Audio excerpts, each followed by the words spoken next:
Berikut ini adalah bangunan-bangunan peninggalan Belanda. Salah satunya ada di kota Kisaran, Kabupaten Asahan, Provinsi Sumatera Utara. Bangunan tersebut merupakan bangunan rumah Belanda yang berada di Desa Rejosari dan kuburan Belanda yang berada di Jalan Setiabudi. Dan inilah sejarahnya.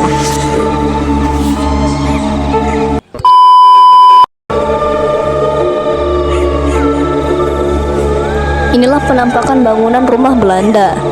Bangunan rumah yang sudah terbengkalai itu di Kisaran pada tahun 1930-an sebagai rumah dinas karyawan perusahaan Belanda.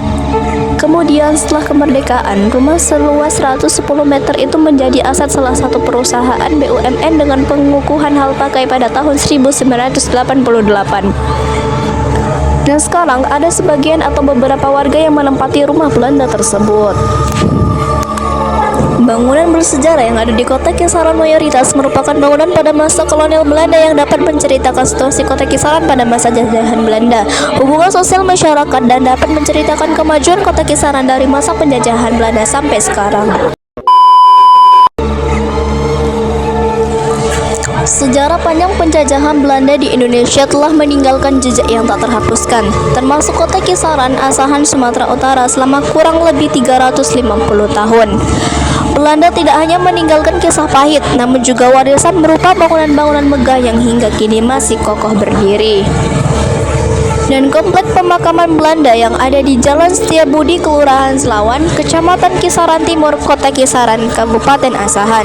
Namun ada sebagian makam yang tidak mau identitasnya dituliskan, bahwa sebagian material bangunan makam itu dicuri orang pada malam hari dengan membongkar makam itu, hingga kuburan Belanda itu tidak terurus.